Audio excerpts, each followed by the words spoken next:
Ya, baik. Jadi yang pertama, saya secara pribadi memang tidak pernah membayangkan kalau akan ada di Bovendigul dan akan memimpin unit KPH.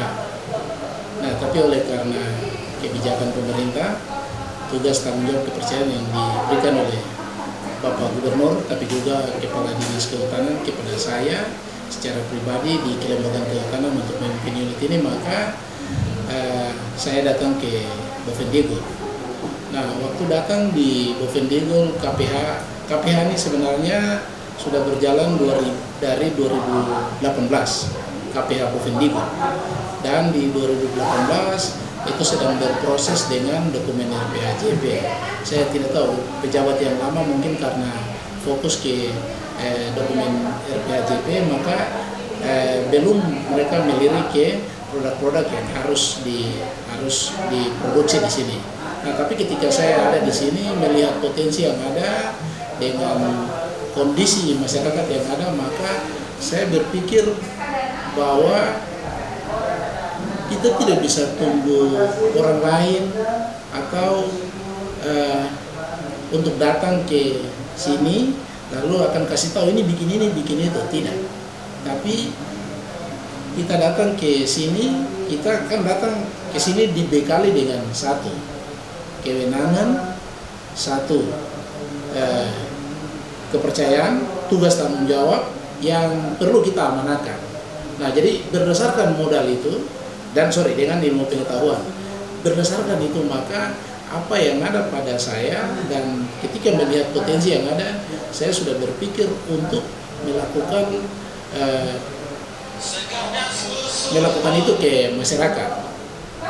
Nah, memang saya secara pribadi, memang karakter saya seperti apa ya? Saya sebenarnya ingin mendapat tantangan, dan ketika melihat tantangan di sini, maka saya memulai untuk melakukan sesuatu di sini, dan bersyukur sekali oleh dukungan dari para pihak itu bisa jalan. Tapi yang paling pertama adalah bagaimana rasa itu ada dalam hati dan pikiran pribadi dong, itu, dan rasa itu saya bersyukur itu ada di saya, bagaimana melihat masyarakat yang tertinggal, bagaimana melihat kondisi kesejahteraan orang Papua, melihat potensi yang ada. Kita ini kan ibarat semut mati di dalam lumbung atau tikus mati di dalam lumbung padi. Ini semua barang ada. Nah, sekarang siapa yang mau tolong ini? Kita punya masyarakat ini. Ini saya pinjam state dari Gubernur Papua Barat itu, kalau bukan kita siapa lagi? Nah, kita tidak bisa tunggu orang dari luar atau dari mana-mana datang untuk tolong kita. Kita harus tolong kita punya diri sendiri. Nah, oleh sebab itu dengan kewenangan, dengan tugas tanggung jawab amanah yang sudah ada di saya coba itu untuk melakukannya di masyarakat. Saya pikir ini sebenarnya bukan hal baru, bukan juga, ini sebenarnya barang yang sudah ada. Tinggal bagaimana kita mau melakukan terobosan-terobosan. Memang melakukan itu ada banyak hal yang nantinya akan jadi kendala, nantinya pasti ada korbanan-korbanan yang harus kita keluarkan. Saya setiap kali ketika saya ada di sini, di setiap kali rapat saya selalu sampaikan untuk staf bahwa kita tidak bisa mengharapkan hasil yang luar biasa dengan kerja yang biasa-biasa. Tidak bisa. Saya ulangi, tidak bisa kita mengharapkan hasil yang luar biasa tapi dengan kerja yang biasa-biasa. Kalau mau hasil luar biasa, kerja juga harus luar biasa. Saya kasih contoh, pegawai negeri itu kerja 8 jam, dari jam 7 sampai jam 3. Jam 3 kita pulang. Kalau kita mau monoton di situ, maka kita tidak akan dapat hasil yang kita dapat juga biasa-biasa. Karena kita terbatas oleh waktu, oleh aturan. Nah, tapi kalau kita mau dapat hasil yang luar biasa, kita harus kerja lebih dari itu. Ini di kantor ini kadang-kadang kami pulang jam 5, jam 6. Saya sampaikan tidak apa-apa. Kita pulang jam 5, jam 6 untuk dampaknya, untuk kebaikan rakyat, untuk kesejahteraan rakyat, tidak masalah, karena itu akan menjadi amal yang nanti diperhitungkan oleh pencipta untuk kita. Dan saya bersyukur dengan kehadiran kami. Saya ada di sini dengan teman-teman, kita ada dalam satu tim kerja yang baik, lalu kami bisa hasilkan 3 produk Pak. Ini minyak lawang, abon, kemudian satu lagi noken. Ini saya kasih tahu untuk Pak, kami kerja anggaran yang ada untuk memproduksi ini, yang ada tuh hanya untuk membiayai pelatihan, dan membiayai pelatihan itu tidak untuk beli kemasan botol ini atau ini, tidak. Tapi kami kerja dengan partner, dengan tadi saya bilang dengan komitmen, dengan hati yang kuasa tidak tutup mata. Pasti dia akan buka jalan untuk datangkan orang-orang lain yang datang kemari untuk bantu kita. Nah, saya ini tidak kerja sendiri. Saya sampaikan untuk teman-teman di sini bahwa kita kerja saja. Apa yang kita bisa buat, kita buat. Kalau harus korban uang, korban waktu, korban tenaga, lakukan itu supaya kita bisa dapat hasil yang besar. Bersyukur sekali di tahun ini dengan Pak sendiri tahu kondisi pandemi itu membuat kita punya ruang gerak yang terbatas. Tetapi di tengah-tengah tekanan itu, pandemi itu, kita bisa melakukan produksi minyak lawang, abon dengan kemasan yang menurut saya ini sudah bisa hadir di pasar modern. Jadi yang pertama ke depan, bahwa yang pertama kita akan mantapkan apa yang sudah kita lakukan ini dulu, lawang, abon. Nah, kalau kemarin seperti saya katakan, kita lihat proses penjelasan dari Pak Fayaho, Ketua Kelompok untuk minyak lawang, kita lihat penjelasannya. Lalu abon tadi kita lihat, ini kan ada banyak kekurangan yang harus kita tolong. Nah, ke depan dalam perencanaan kami, satu, kami mantapkan itu dulu, mantapkan ini sampai dia bisa berjalan mandiri, lalu kami akan lepas. Nah, kemudian potensi di Kabupaten Bovendigul ini bukan hanya lawang, bukan hanya abon, ada banyak. Nah, kemarin setelah ini kami launching di bulan September, ini banyak kelompok-kelompok masyarakat, banyak inisiatif-inisiatif, produk-produk yang masyarakat sudah buat, lalu mereka datang ke KPH. Salah satunya itu ikan garam mujair. Ini masyarakat bikin dia karena terlalu banyak, mungkin mereka pikir caranya bagaimana supaya jangan dia busuk, mereka buat itu jadi ikan garam, datanglah ke kami. Nah, saya secara tupoksi, secara kelembagaan, saya terima mereka dan mengarahkan mereka komoditi-komoditi sesuai dengan sektor-sektor. Nah, saya sampaikan, kalau ikan, katakanlah ikan garam, ini baiknya Bapak dong coba koordinasi ke perikanan. Pergi dulu, kalau tidak bisa kembali ke sini. Nanti kami akan coba berupaya untuk menolong masyarakat. Prinsipnya bahwa di sini sebenarnya potensi banyak dan masyarakat sebenarnya sudah mulai lihat macam mereka datang itu sebenarnya itu inisiatif-inisiatif baik, kemauan-kemauan baik dari masyarakat yang perlu didukung oleh pemerintah. Nah, oleh sebab itu maka memang yang pertama kami mantapkan ini, kemudian kami melihat potensi yang lain. Nah, potensi yang lain itu ini untuk Pak, tahun depan saya pastikan bahwa di tahun depan kami akan ada 2 hal yang kami akan buat. Yang pertama adalah tahun depan kami produksi pil ikan gabus. Itu tahun depan kami produksi pil ikan gabus. Alatnya kami sudah masukkan di dalam anggaran kami. Mudah-mudahan di triwulan 1 anggaran itu ada, alat kami bisa beli sehingga triwulan 2 dan triwulan 3 itu di bulan Agustus kami sudah bisa produksi pil dari ikan gabus. Ikan gabus mengandung albumen. Itu di dunia kesehatan itu membantu penyembuhan luka.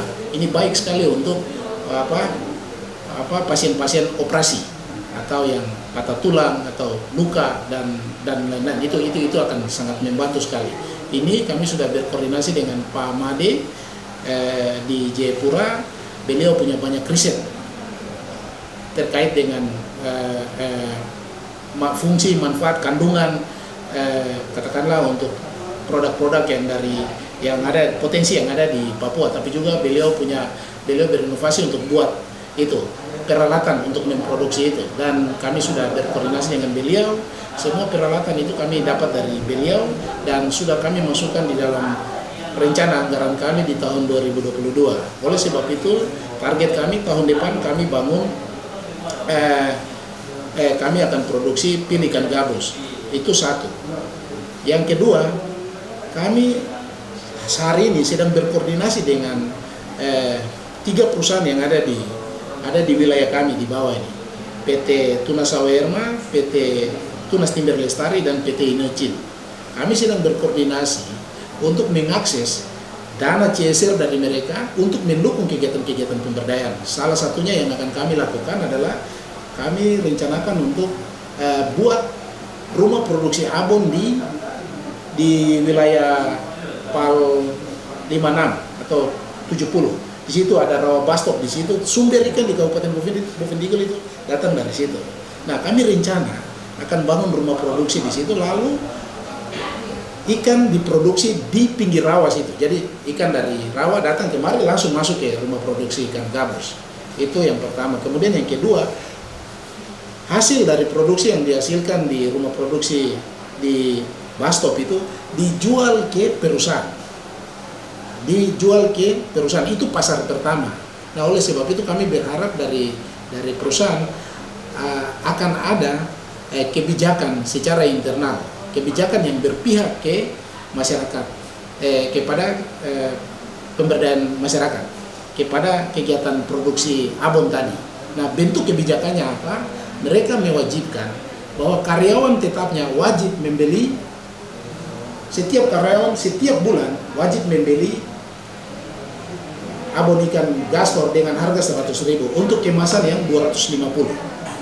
Nah, saya ambil contoh hitungan ekonomi sederhana. Pegawai Inocin, kemarin saya tanya teman-teman di Inocin, mereka jumlah pegawai tetap ada 190 orang. Itu pegawai yang setiap bulan secara otomatis gajinya dibayar oleh bendahara dari perusahaan ke pegawai. Itu pegawai tetap 190 untuk Inocin. Nah, Inocin ini itu udah kecil. Tunas lebih besar, artinya lebih banyak karyawannya. PT Tunas, Kebun lebih besar lagi. Nah, taruhlah ketiga karyawan di sini jumlahnya 500 orang, maka setiap bulan kalau 500 orang diwajibkan untuk beli abon ikan gabus atau mujair dengan kemasan 250.000 dengan harga 100.000, maka akan ada uang di kelompok itu, kayak kita kali saja 500 orang dikalikan dengan 100.000, ada uang 50 juta di situ. Jadi tanggal 25-26 tugas kelompok dia memproduksi abon lalu antar ke kantor-kantor perusahaan. Di tanggal 25-26 tanggal 1 bendahara perusahaan wajib memotong uang 100.000 dan mentransfer ke rekening kelompok. Tinggal dikali 500, jumlah pembeli 500 dikalikan dengan harga beli satu kemasan ini 500.000, maka akan ada uang 50 juta di kelompok. Nah, ketika itu terjadi, maka masyarakat akan, kalau kita bilang masyarakat sejahtera, pasti dapat uang 50 juta, bukan kecil. Itu hal pertama. Kesejahteraan, kita bicara kesejahteraan itu dapat. Kemudian yang kedua, ada aktivitas ekonomi yang akan terjadi di situ. Nah, ketika masyarakat dapat uang 50 juta tadi yang masuk di rumah produksi, dia akan gunakan untuk satu, penggajian tenaga kerja, modal dia, kemudian usaha-usaha lain. Dia bisa siap di situ, mungkin jaring ini untuk kelompok yang tangkap. Nah, di situ ada aktivitas ekonomi yang akan terjadi di situ. Kemudian yang ketiga, bahwa ada lapangan pekerjaan di situ. Ada penghasilan tetap yang masyarakat kelompok dapat di situ. Kemudian yang keempat, aktivitas dari logging akan aman karena tidak mengalami gangguan dari masyarakat karena sudah ada porsi mereka. Nah, hari ini banyak kali perusahaan dengan masyarakat setempat itu ada persoalan di situ yang terus jalan, yang tidak pernah habis, dan itu mengganggu aktivitas logging di masyarakat. Itu kalau itu kurang lebih rencana kami ke depan di tahun 2022. Saya berharap yang satu yang untuk abon itu masih kami harus koordinasi dengan perusahaan, butuh kesepakatan dari mereka dulu baru kita jalan. Nah, tapi yang terkait dengan pilih ikan gabus, saya pastikan bahwa tahun depan itu kita akan berproduksi untuk pilih ikan gabus. Hari ini untuk persyaratan terkait dengan BP POM dan lain-lain itu kami ada punya tanah kehutanan di kilometer 6. Kami sedang membangun tahun ini karena anggaran kami sedikit, Pak. Tahun ini saya diberikan kepercayaan dari pimpinan dari Jayapura dengan anggaran untuk operasional KPH itu 400 juta, Pak. 400 juta itu yang sebagian saya bikin ini. Tapi sebagian saya ada bikin rumah produksi. Tahun ini saya bikin fondasi. Tahun depan kami sudah anggarkan lagi untuk rumahnya berdiri supaya itu dia menjadi rumah produksi HHBK, sehingga hasil-hasil hutan apa saja HHBK dari daerah-daerah untuk urusan legalitasnya sudah bisa kita amankan di rumah produksi itu. Nah, jadi kita berharap sehingga ini nomor izin edar di sini itu dia akan ada kalau rumah produksi sudah jadi, dan itu dia akan menjadi sentral di mana semua potensi akan masuk di situ. Bikin saja nanti datang kemari, legalitasnya kita akan buat di